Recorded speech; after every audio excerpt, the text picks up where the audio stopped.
I almost didn't tell this part, but you deserve to know. My name is Nana May, and the day my son secretly got married, I also lost access to my own home. Pause. I just didn't know it yet. The wedding looked normal from the outside. Flowers, soft music, people smiling like nothing was wrong. But something felt off. Not at first. It started small. Tiny things. Things you would ignore if you trusted your family. I did. After everything I gave them. My son Daniel didn't tell me about the wedding until 3 days before it happened. 3 days. Imagine raising a child for 30 years, and then being invited like a distant cousin. I smiled, pretended it didn't hurt. But inside, something cracked quietly. The ceremony was short. Too short. Almost rushed. Like they wanted to get it done before someone asked questions. I remember standing there holding my purse tighter than usual, because I noticed something strange. Daniel kept looking at his phone. Not at his bride. At his phone. And every time it buzzed, his new wife Emily would glance at him. Not lovingly. Nervously. That was hook number one. The wedding betrayal. But the real moment came 15 minutes later. The reception hall had this long table for family. Except, my seat wasn't there. I stood there for a full 10 seconds. No one noticed.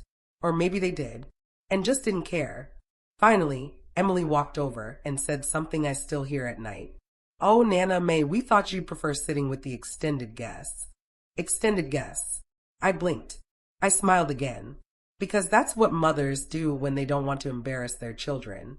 But that was the moment something shifted. I felt it, like a door closing somewhere I couldn't see. I should have asked questions then. I didn't, and that was my mistake.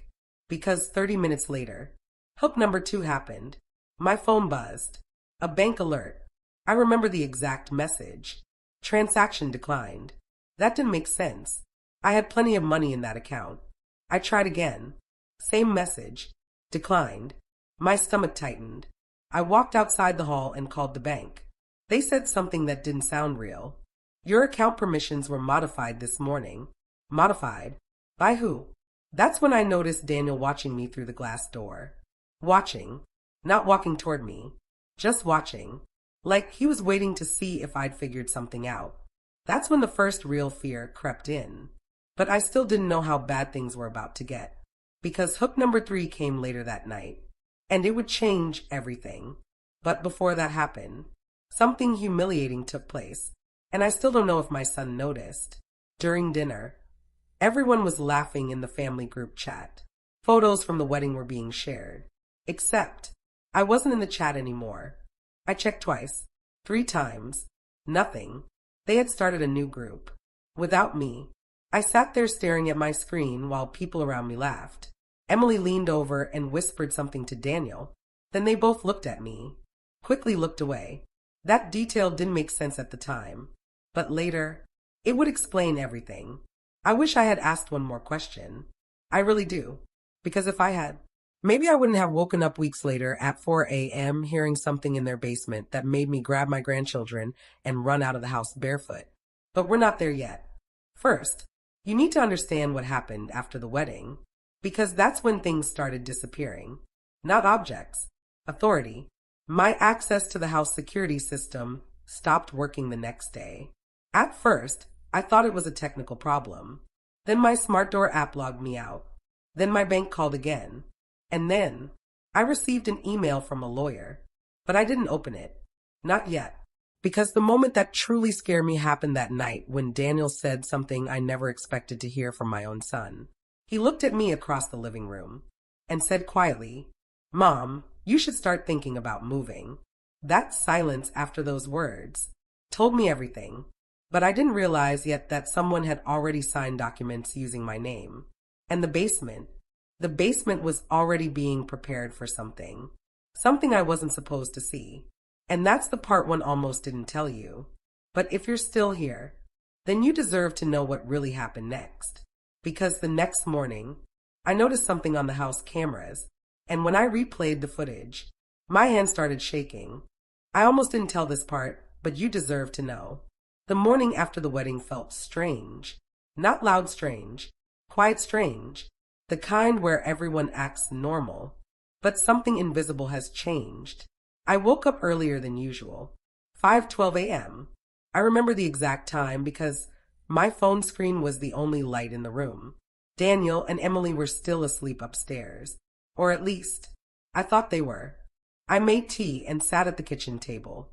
That's when I decided to check the house security cameras. I used to manage them. Daniel had installed the system 2 years earlier, but asked me to monitor it while he worked late shifts. I knew every angle of that house. Front door, driveway, backyard, and the basement stairs. Except that morning, something was different. My access was partially restricted, not fully blocked, just enough to make me notice, which meant someone had changed the permissions, but not completely removed me. Why? That question sat in my mind like a stone. I scrolled through the overnight footage. Most of it looked normal. Then I noticed something at 3:47 a.m. Movement. In the basement hallway. At first I thought it was Daniel, but the camera only caught a shadow. And someone carrying a box. A large one. The timestamp showed the garage door had opened briefly. That didn't make sense. Daniel had told everyone he was staying home that night. But the camera told a different story. I replayed it again. And again. That's when my phone buzzed. A WhatsApp voice note. From Emily. Strange, because she was in the same house. The message was only 5 seconds long. I hesitated before playing it. When I finally did, my heart dropped. Her voice was quiet, almost whispering. Daniel, she's awake earlier than usual. I froze. That message wasn't meant for me. She had sent it to the wrong person. Or, she realized too late I still had access to some notifications. I didn't say anything. I didn't move. I just stared at my tea while it slowly stopped steaming. That was the moment suspicion truly started growing. But humiliation came next. Because at breakfast, Daniel and Emily were already dressed, ready to leave. They didn't say good morning. Not immediately. Instead, Emily looked at Daniel like she wanted him to say something first. Finally, he cleared his throat. Mom, we're making some changes in the house. Changes. That word again. I nodded slowly, trying to stay calm. Then Emily added something that made the room colder. The basement will be off limits for a while. Off limits. In the house I helped pay for. In the house where my grandchildren grew up running into my arms. I smiled again, because mothers do that when their children are slowly pushing them away. But inside, the questions were getting louder. Why the basement? Why the secret camera restrictions? And why was someone moving boxes at nearly 4 in the morning?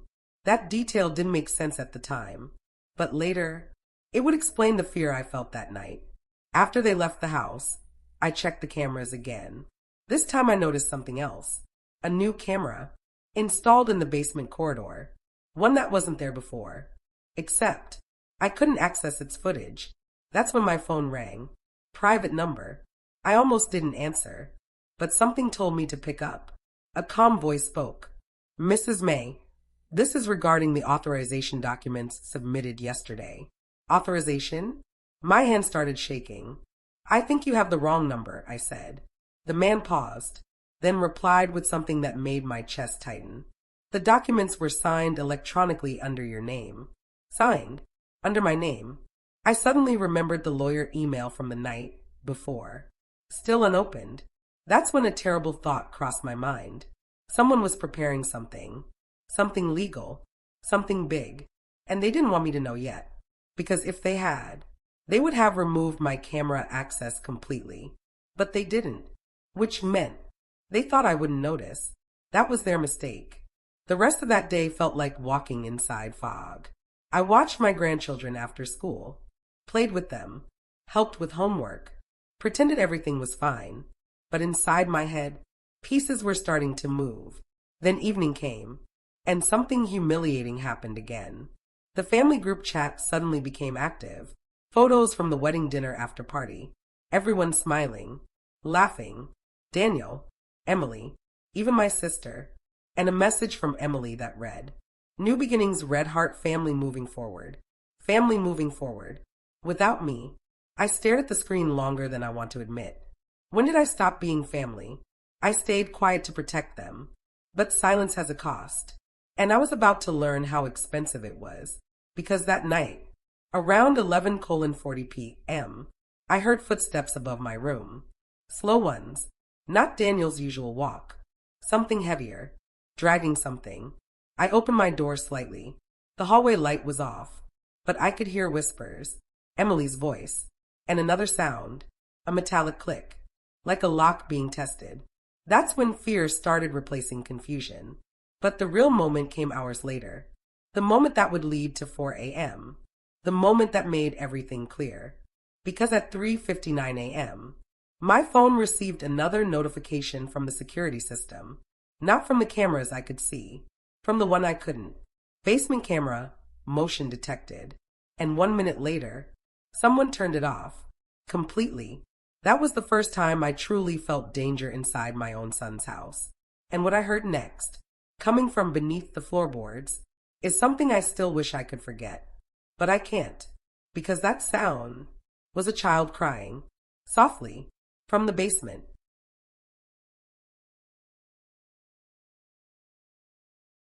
I almost didn't tell this part, but you deserve to know. That sound from the basement was not loud, not a scream, not panic, just a quiet child crying. The kind of crying children make when they're trying not to get in trouble. And that's what made it worse, because my grandchildren were sleeping upstairs. Both of them.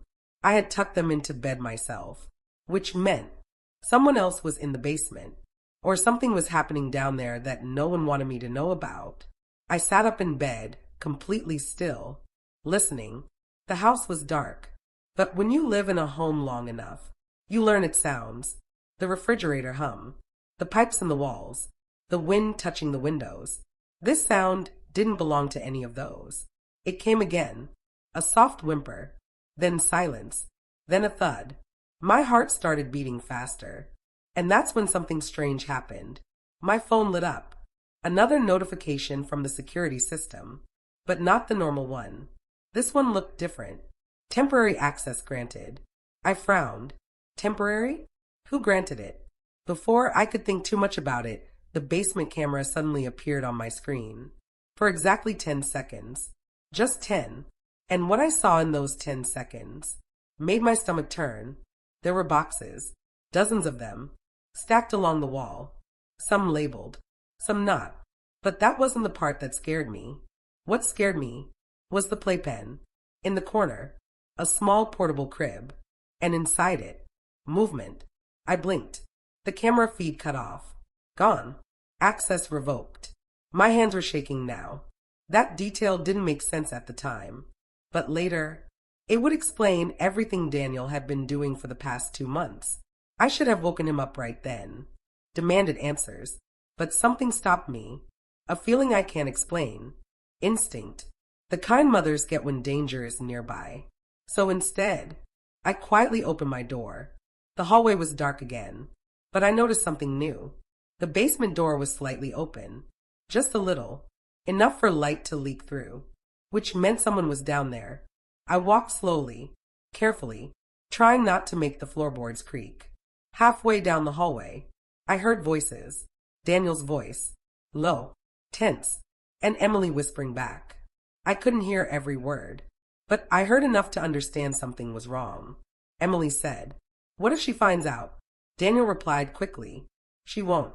That sentence hit me harder than anything else that night, because they were talking about me. I stepped back quietly. My chest felt tight.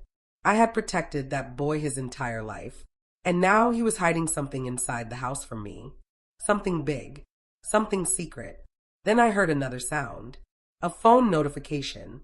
Daniel's phone. He sounded annoyed. "Not now," he muttered. Emily asked quietly, "Is it the lawyer again?" Lawyer. There it was again. My mind started connecting pieces. Bank access changes. Documents signed in my name.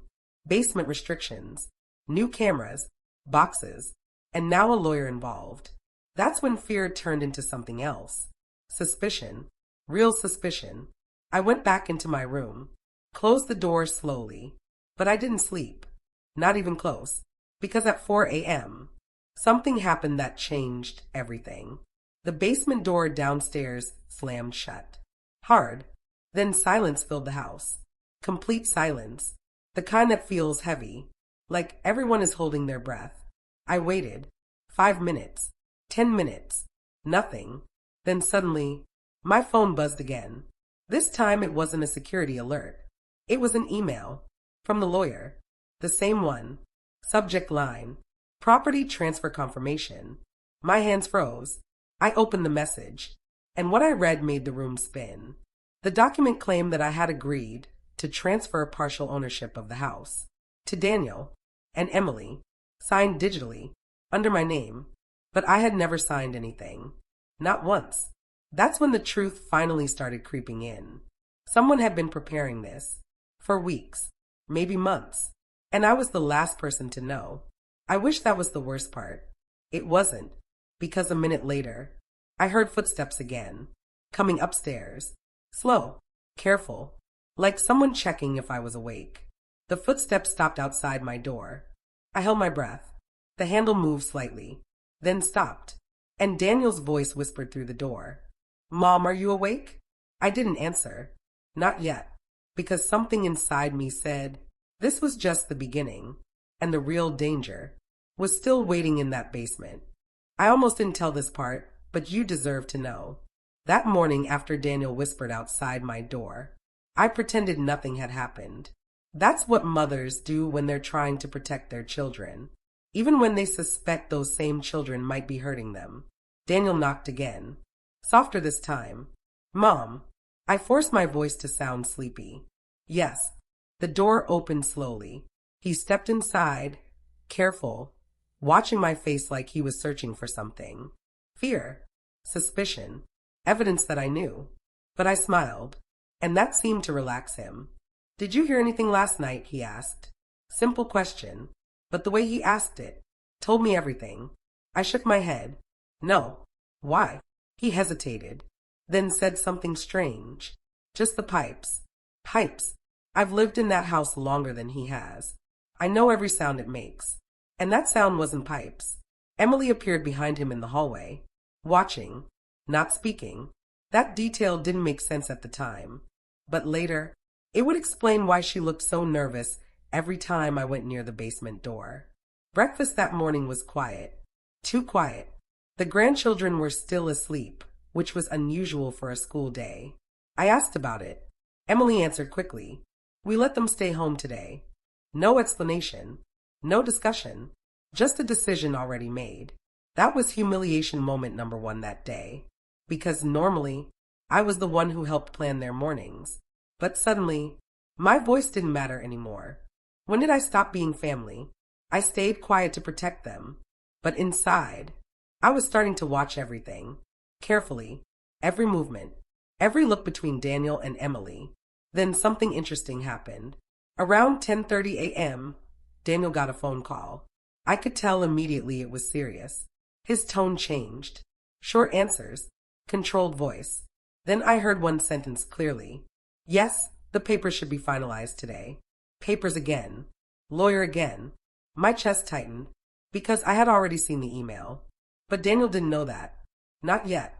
And that gave me an advantage. A small one. But enough. Around noon, Daniel and Emily left the house. Both of them. Together. That almost never happened. Normally one of them stayed home with the kids. But that day, they left quickly, almost in a hurry. Emily grabbed her bag and said something that made my heart skip. "We'll be back before evening. Don't go downstairs, the contractors might come." Contractors? We had never discussed any renovations. And more importantly, there were no contractor vehicles outside. That's when the suspicion inside me turned into certainty. They were lying. As soon as the front door closed, the house became silent again. And that silence felt like an invitation. I walked slowly toward the basement door. My heart was beating faster than I expected.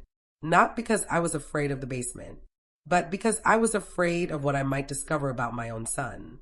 The door was locked. New lock. Installed recently. But Daniel had forgotten something important. I still had the emergency key ring. From years ago. For situations exactly like this. Fires. Power outages. Children locking themselves in rooms. I tried one key. Didn't work. Second key. Nothing. Then the third key. Clicked. That sound echoed in the hallway like a secret being revealed. I opened the door slowly. The smell hit me first.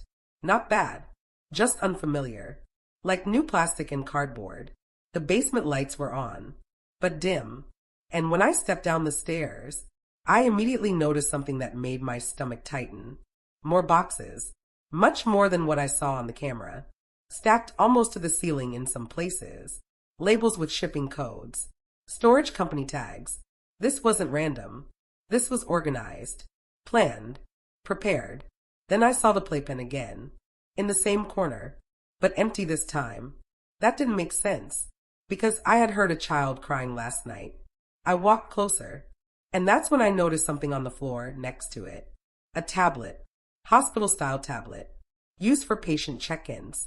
My hand started shaking again. Why would something like that be in my son's basement? I picked it up. The screen lit up immediately. And what I saw next made the room feel colder. Authorization panel. User access list. Names. Several names. Doctors. Nurses. And then, one line that stopped my breathing for a second. Nana May access removed. Removed. From something I didn't even know existed. That's when I heard a sound behind me. Upstairs. The front door opening. Daniel and Emily were back. Much earlier than they said they would be. And I was standing in the basement, holding evidence they never wanted me to see. That was the moment I realized something important. I wasn't just being pushed out of the house. I was being erased. And what I discovered next, just a few minutes later, would finally explain the crying child. But it would also make me question everything I thought I knew about my son. I almost didn't tell this part, but you deserve to know. When I heard the front door open upstairs, my heart nearly stopped. Daniel and Emily were back, earlier than they were supposed to be, and I was still in the basement, standing there, holding the hospital tablet. For a moment I didn't move. I just listened. Their voices echoed faintly through the floor. Daniel sounded irritated. Emily sounded nervous. That was becoming a pattern. Something wasn't going according to their plan. I carefully placed the tablet back where I found it. But before the screen went dark, I noticed something important. A notification. Scheduled transfer, 4:30 a.m. Today. That detail didn't make sense at the time. But later, it would explain why the basement had been active during the night. I quietly moved behind one of the stacks of boxes, just in case they came downstairs, because something inside me was telling me this situation was bigger than a family argument. Much bigger. Then I heard something that made my stomach drop. Emily said, "Did you lock it?" Daniel replied quickly, "Yes. She doesn't even know where the keys are." I almost laughed. Not because it was funny, but because the key had already opened the door for me. That was the first moment I realized something important. They underestimated me, and that gave me time. But time was about to run out, because the next thing I heard changed everything. Emily whispered, "What about the child?" Child. Not children. Not my grandchildren. A different child. Daniel lowered his voice. "She'll be gone soon. The transfer happens today." Transfer. There was that word again. Now my chest felt tight for a completely different reason. This wasn't just about the house. Or the documents. Something else was happening in this basement. Something they were trying to hide. Then I heard footsteps moving toward the basement door. My body went cold. Daniel was coming down. I quickly slipped behind a tall stack of storage crates. Barely breathing. The basement door opened. Light from the hallway spilled down the stairs. Daniel stepped down slowly, looking around, like he expected something to be different. My heart was pounding so loudly I thought he would hear it. He walked toward the playpen, checked inside, then looked around the room, scanning, suspicious. For a moment I thought he would notice the tablet had been moved. But then something else distracted him. His phone rang. He answered immediately. "Hello." Pause. Then his voice changed. Lower. More serious. "Yes, she's still here. Still here." They were talking about me again. That's when I heard a new voice through the phone.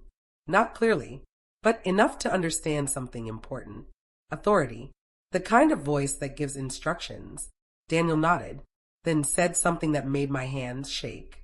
No, she won't interfere. She doesn't know. I felt something break inside me when I heard that. Not anger. Not yet. Something deeper. The realization that my son believed I had become irrelevant. Invisible. When did I stop being family? I stayed quiet to protect them. But silence was starting to feel dangerous now.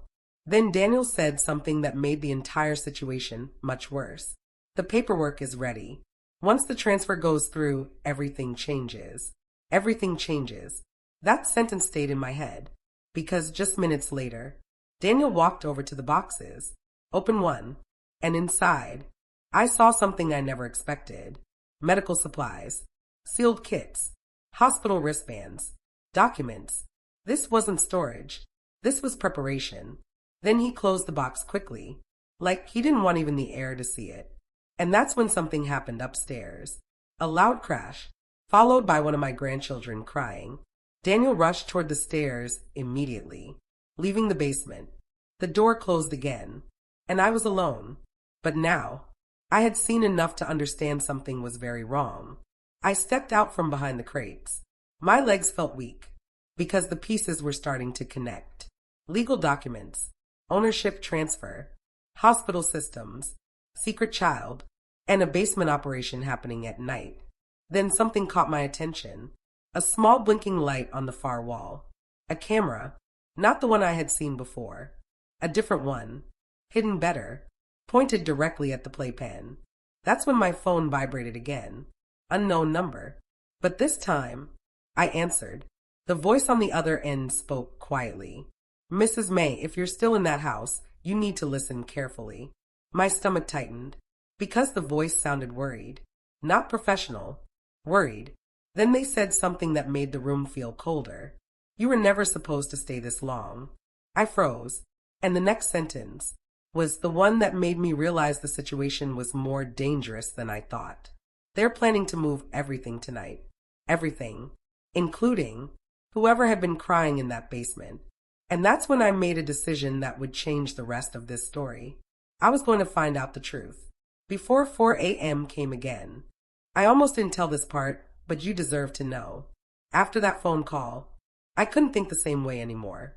Before that moment, I still believed this might be a misunderstanding. Maybe paperwork confusion. Maybe something Daniel was afraid to explain. But the voice on the phone changed that. You were never supposed to stay this long. That sentence echoed in my head as I stood in the basement surrounded by boxes and secrets. Someone knew something, and they were warning me. That meant two things. First, what was happening here was real. Second, someone inside this situation didn't agree with it. And that gave me something I hadn't had before. An opening. But I had to move carefully, because Daniel was still upstairs, and Emily was too quiet lately. Too watchful. I went back toward the hospital tablet. This time I didn't hesitate. I opened it fully. The screen unlocked again, probably because Daniel had accessed it just minutes earlier. That was his mistake. The system was still logged in. And what I saw next finally started explaining the entire situation. A program dashboard. Medical relocation authorization. Names of children. Schedules. Transport times. And one entry highlighted in blue. Transfer, 4:30 a.m. tonight. Destination, private care network. Authorization, Daniel Harper. My son. My hand started shaking again, because below that, there was another line. Emergency Override Authority. And the name listed there made me freeze. Nana May, primary guardian, legacy access. Legacy access. That meant something important. Something Daniel probably didn't even realize. This system still recognized me as the original guardian, which meant I had power he didn't know about. That was the moment everything shifted. Power reversal. Quiet. Invisible. But real. I touched the screen. The system asked for confirmation. Biometric verification. I placed my thumb where it indicated. The tablet paused. Processing. For 3 seconds, I thought it wouldn't work. Then the screen changed. Access granted. My heart started racing again. But this time, not from fear, from realization. Daniel had been trying to remove me from the system, from the house, from decisions. But something in the records hadn't updated yet. And that mistake just gave me control. That's when I heard something upstairs again. Voices, louder this time, arguing. Emily sounded stressed. You said this would be done already. Daniel replied sharply. It will be. Then something else happened. A notification appeared on the tablet. Incoming legal verification. That meant the property transfer was about to finalize. If that happened, I might lose my last legal connection to the house, which meant I had to act fast. I opened the legal documents attached in the system, and what I discovered next made my chest tighten. The signature under my name was copied, not handwritten, not verified by live authentication. Someone had used an automated signature transfer. Illegal. Completely illegal. That was the evidence I needed.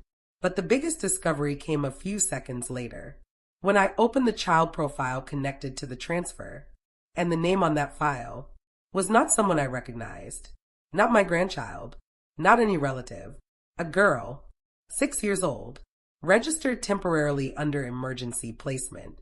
That's when the memory hit me. The crying, the playpen, the movement on the camera. They were hiding a child in this basement. But why? That question was answered faster than I expected, because suddenly, the basement door opened again. Daniel and Emily rushed downstairs. They weren't expecting to see me there, standing next to the tablet, looking directly at them. The silence that followed was heavy. Daniel's face changed instantly. Shock, then anger, then something else. Fear.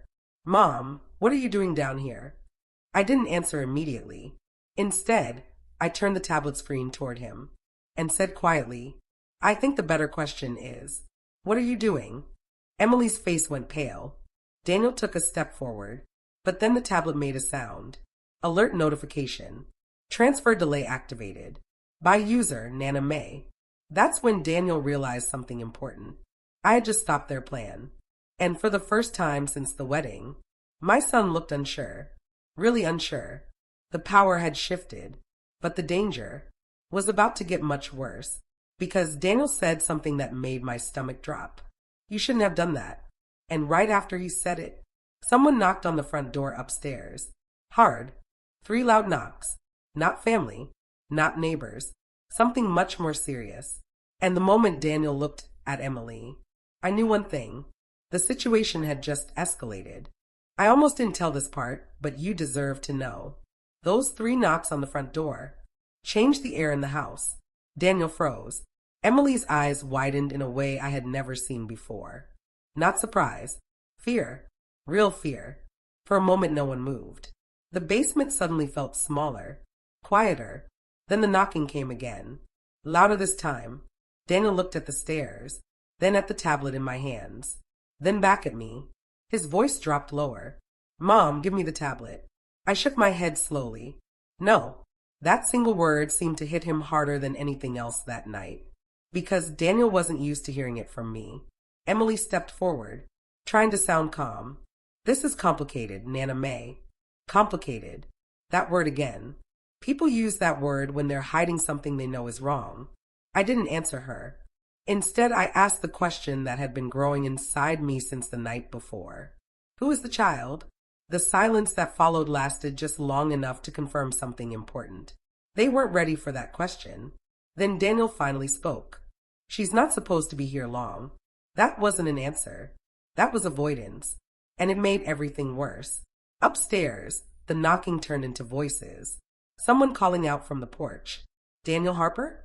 We need to speak with you. Authority voice. Official tone. My heart started racing again, because suddenly things were moving faster than anyone expected. Emily whispered quickly. They're early. Early.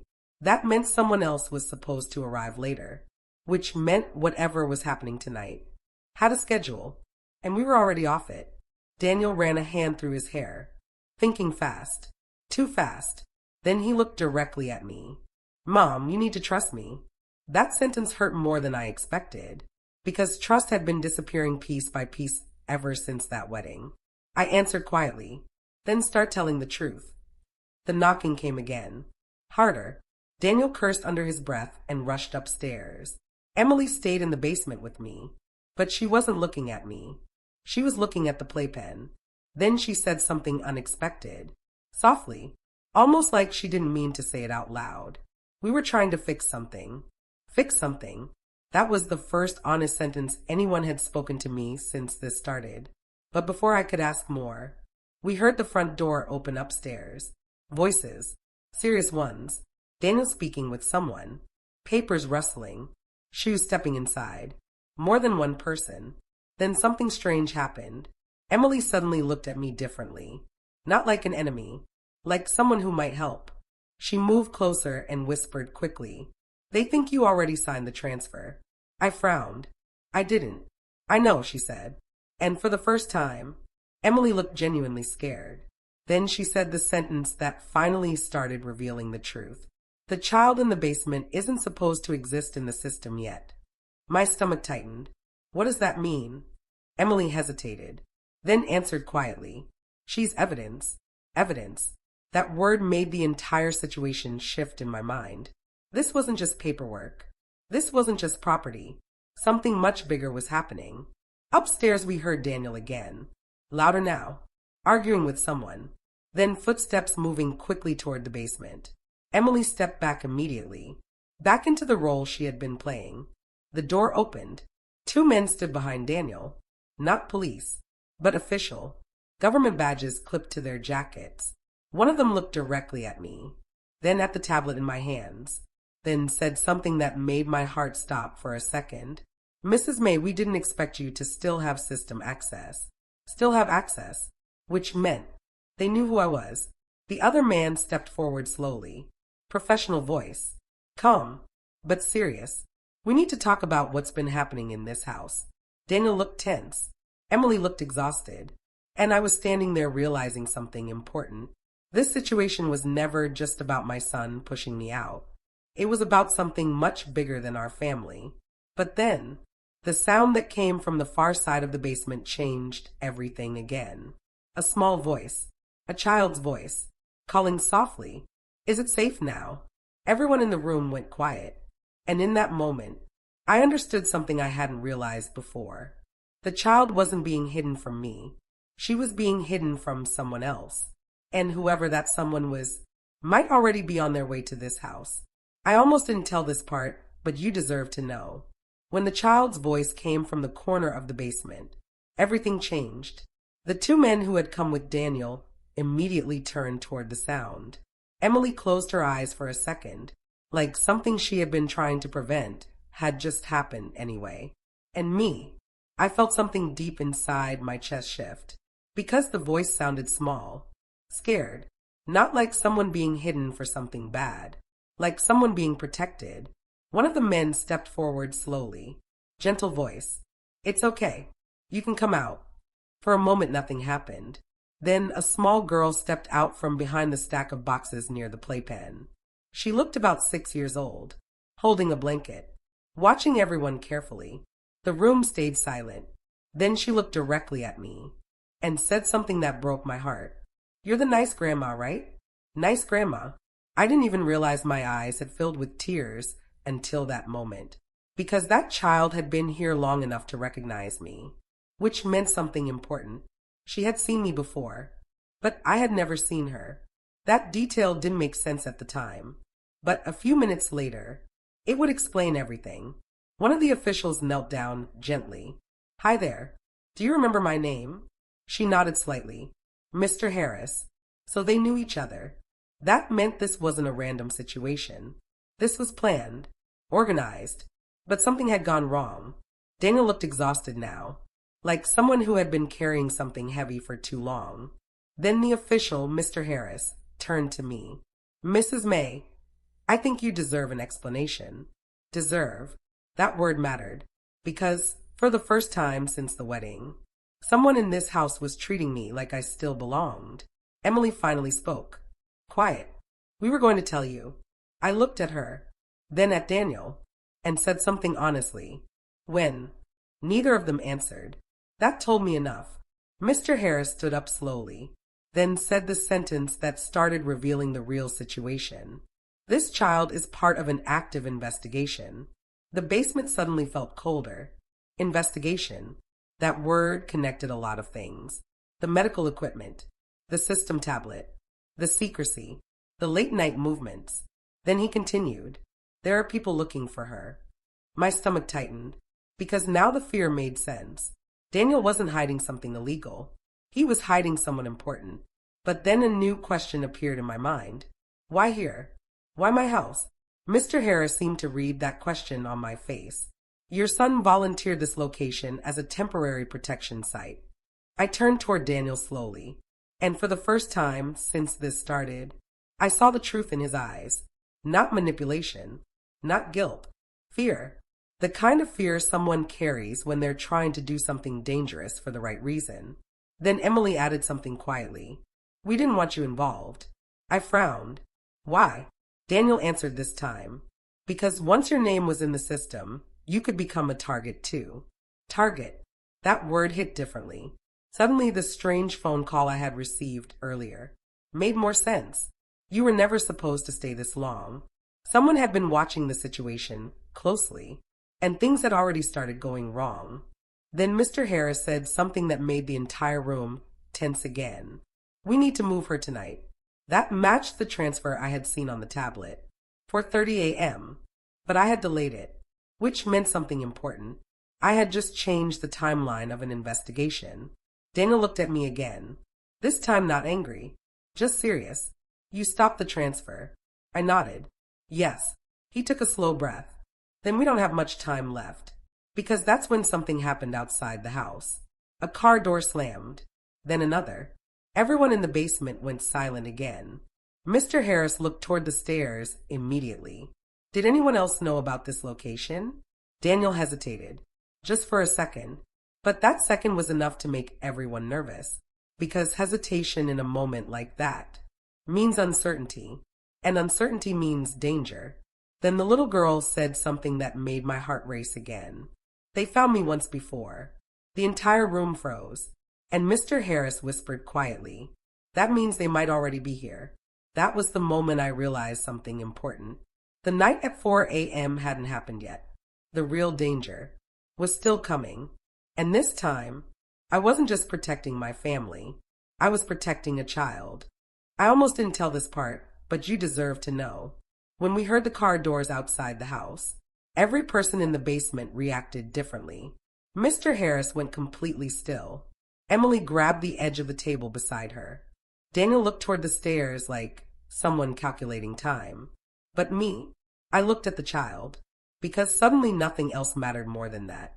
She was holding the blanket tighter now, eyes wide, listening, like someone who had been through this before. That realization made my stomach tighten. Then Mr. Harris spoke quietly. How many vehicles? Daniel moved toward the basement stairs slowly and listened. 1, maybe 2. That wasn't good, because earlier Mr. Harris had said something important.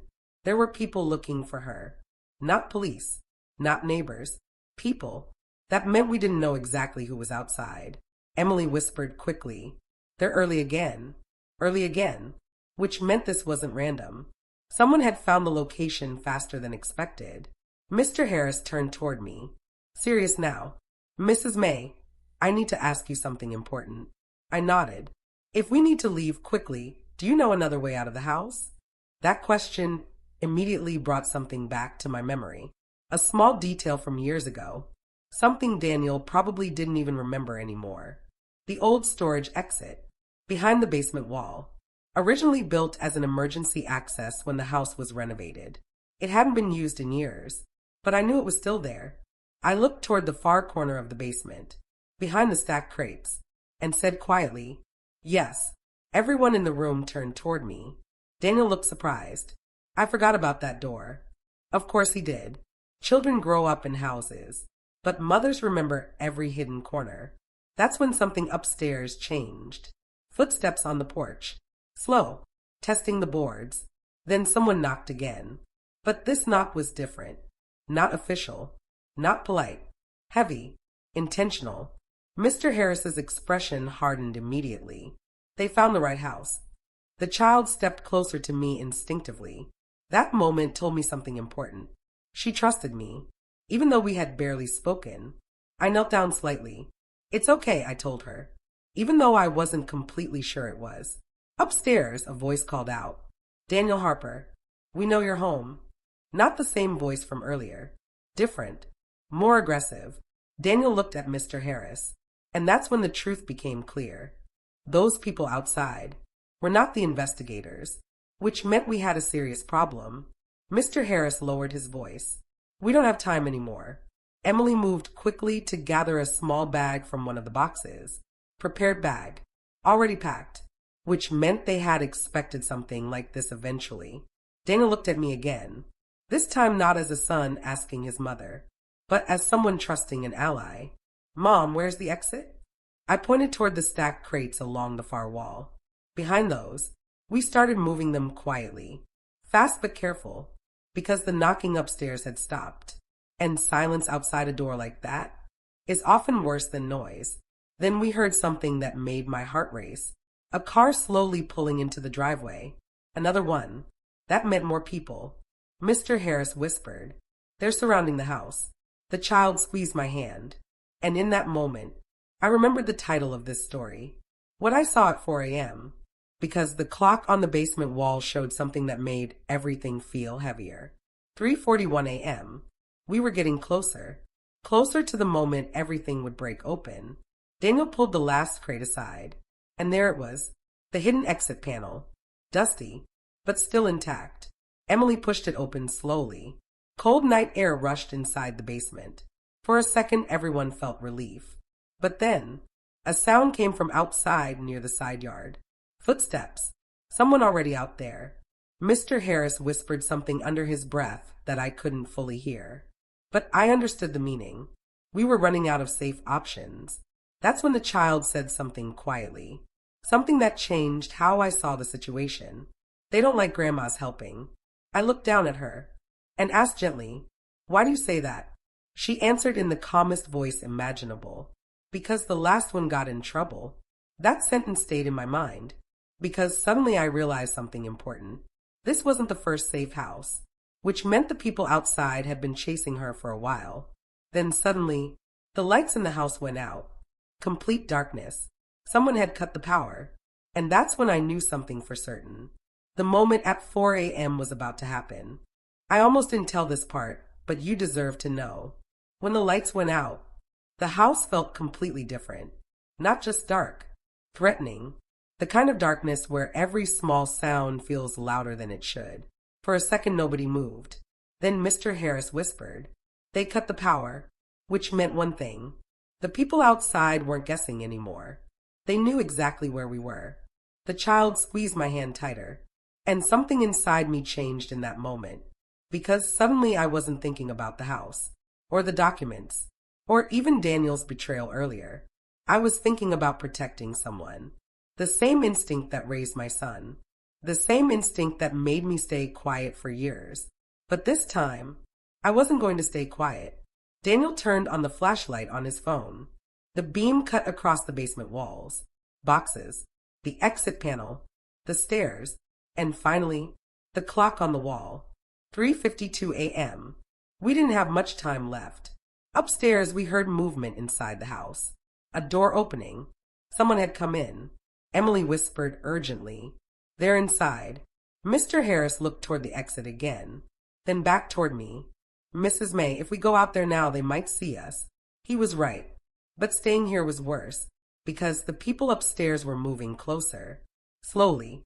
Searching. Then we heard something that made my heart sink. The basement door handle moving. Someone was trying to open it. Daniel whispered. They're checking every room. The child looked up at me, eyes wide, and said quietly, Is this the part where we run? I didn't answer immediately, because in that moment, I remembered what I had seen at 4 a.m. the night this story truly began. Not just fear, a decision, the kind that changes everything. The handle upstairs stopped moving. Footsteps moved away again. Maybe they were checking another room. That gave us seconds, maybe a minute, not more. I leaned closer to Daniel. You take the girl and Emily through the exit. Daniel shook his head immediately. No, we all go together. But I knew something he didn't. The yard outside had already been approached. We heard footsteps earlier. Someone was out there, which meant someone needed to check first, and I already knew what I was going to do. I stood up slowly. Mr. Harris noticed immediately. Mrs. May. But I was already moving toward the exit opening, because that was the moment I understood something clearly. When did I stop being family? The truth was, I never did. Sometimes family just doesn't realize it until the moment it matters most. I stepped outside first. Cold air. Dark yard. Silence. Then I saw them. 2 figures near the fence. Watching the house. Waiting. That was the moment from the title. 4 a.m. Exactly. What I saw at 4 a.m. in my son's basement and outside the house made everything clear. We couldn't stay. I turned back immediately. Now, I whispered. Daniel came through the exit with the child. Emily followed. Mr. Harris last. We moved quietly along the side yard, staying low. The people near the fence hadn't seen us yet. But that moment didn't last long. One of them turned suddenly. Flashlight beam sweeping the yard. Hey, that was it. No more hiding. Run, Daniel said. And we did. Across the dark yard. Past the trees. Toward the back alley. The child holding my hand the whole time. And for a second, I realized something strange. I wasn't scared anymore. Because now the truth was clear. Daniel hadn't betrayed me. He had been trying to protect someone. Badly. Secretly. But still trying. We reached the alley where another vehicle was waiting. Mr. Harris opened the door quickly. Everyone got in. Engine started immediately. And as the car pulled away, I looked back at the house.